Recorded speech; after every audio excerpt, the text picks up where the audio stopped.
நாளைக்கு உயிரோட இருப்பானே டெய்லி இருக்கும். நான் கிட்டத்தட்ட நான் நினைக்கிறேன் இப்போ அவனுக்கு 16 வயசு, 15 வருஷம் நாங்க தூங்கவே இல்லை 2 பேரும். தூங்கினதே கிடையாது. எந்த இரவுமே தூங்கலன்னா நான் இதனால இல்ல, கவலையினால இல்ல. அவனும் தூங்க மாட்டான், எங்களையும் தூங்க விட மாட்டான். எப்படி நீ ஒரு குழந்தை அழுதுட்டே இருந்தா எப்படி தூங்குவீங்க? அவனுக்கு வந்து இந்த நோஸ் பிரிட்ஜ் இந்த இடம் பிளாட்டா இருக்கும். அது பார்த்த உடனே சொல்லிட்டாரு, வுல்ஃபர்ஷான் சிண்ட்ரோம் சைல்டு. உலகத்திலேயே ஏதோ 2000 பேரோ தான் இருக்காங்களாம். அவர் வந்து நீங்களும் காரணம் இல்ல, அவரும் காரணம் இல்ல, யூ ஜஸ்ட் அன்லக்கி.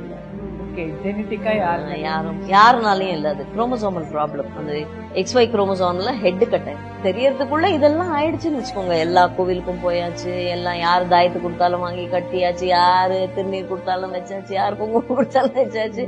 இந்த ஜோசியர்கிட்ட போ, எல்லாரும் பண்றோங்க. அத தெரியறது இல்ல, அவ்வளவுதான். அதுக்காக நாங்க பண்ணலன்னா நான் பொய் சொல்ல மாட்டேன், எல்லாரும் பண்றோம். அந்த time then at one point because இவனுக்கு என்ன பிரச்சனைனே புரியலையே நமக்கு. என்ன பிரச்சனைன்னு தெரியாம எப்படி ட்ரீட் பண்ணுவீங்க?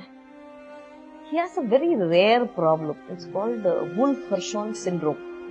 Wolff-Hirschhorn syndromeன்றது வந்து எனக்கு அது தெரிஞ்சுக்கிறதுக்கு அவனுடைய 12வது வயசு 13வது வயசு ஆயிடுச்சு. பார்க்க எல்லாரும் மாதிரியும் தான் இருக்கு இந்த குழந்தை. யூஸ்வலா ஸ்பெஷல் சில்ட்ரன் தான் அந்த மொங்கலாய்ட் ஃபீச்சர்ஸ் இருக்கும் இல்லையா, சைனீஸ், இந்த கண்ணு இடுங்கி இருக்கும் இல்லையா, முகம் நீங்க பார்த்த உடனே தெரிஞ்சிடும் டிஃபெக்ட் இருக்கு குழந்தைக்குன்னு. அந்த கண்கள் தான் காட்டி கொடுக்கும். மெயினா மொங்கலாய்ட் ஃபீச்சர்ஸ் இருக்கும். அது மாதிரி கல்லோட ஷேப், ஹெட்டோட ஷேப். இவனோட வந்து டெவலப்மெண்டல் டிலே இருந்ததை தவிர்த்து பார்க்க ரொம்ப அழகா இருந்தான். அவனுக்கு பேச்சு வரலன்றது தெரியுது, அவனால ஏஞ்சி உட்கார முடியலன்றது தெரியுது. அதனால எதனாலன்னு தெரியல. ரொம்ப வருஷங்கள் neurologist eventually we did what is called a genetic test. நீங்க இப்ப சண்டை வருதுன்னு சொன்னீங்களே, ஆமா சண்டை வரும். உன்னாலயா என்னாலயா, உன் தப்பா என் தப்பா, உங்க அப்பா அம்மா உங்க சைட்ல தான் ஏதோ இருந்தது பிரச்சனை, இல்ல எங்க சைட்ல தான் ஏதோ பிரச்சனை. மூணாவது வந்து யார் பாத்துக்க போறாங்க? ஏன்னா யாரோ ஒருத்தர் முழு நேரத்தை கொடுக்கணுமே அதுக்கு இல்லையா.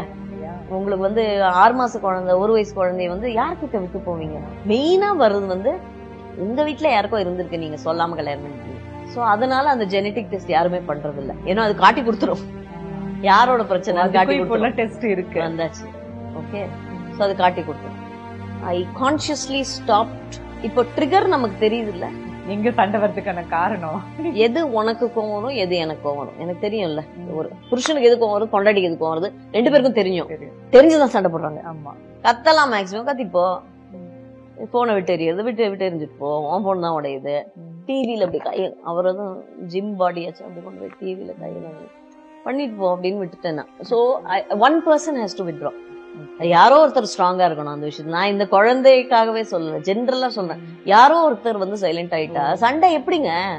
பேச்சுக்கு பேச்சு தானே, அது வாக்குவாதம் இன்க்ரீஸ் ஆயிட்டே போகுது. அது பிரில்லியண்டா ஹேண்டில் பண்றது ரொம்ப பெரிய விஷயம். அது ஒரு எமோஷன் அப்படிங்கறது வந்து அது கண்ட்ரோல் பண்ண தெரியாதனால தானே சண்டை வருது. எல்லாமே எப்பவுமே சொல்ல வேண்டிய அவசியம், எல்லாமே எப்பவுமே அப்ப உடனே தீர்த்துக்கணுமா? எல்லாத்தையும் நிதானம் உட்காந்து பேசுறது அப்படின்றது. நார்மல் டெலிவரி நல்ல ஆரோக்கியமா பிறந்த குழந்தைக்கே போஸ்ட்மார்ட்டம் டிப்ரெஷன். அதுதான் சொல்றேன் நான். ஐயோ இதே நான் அலறிட்டே இருக்குது, இது அடங்கவே அடங்காது அந்த குழந்தை. இது என்னைக்கு ஏஞ்சி உட்காரும், இது தூங்கவே மாட்டேங்குதே. அதுக்கு பகல் இரவு தெரியாதுல்ல குழந்தைக்கு, டே நைட் தெரியாது. இது என்ன நமக்கு தூக்கம் வரும்போது இது தூங்க மாட்டேங்குது அப்படின்றது. இது எல்லாமே எஸ்பெஷலி ஃபார் ஒர்க்கிங் விமன் நான் சொல்றேன்.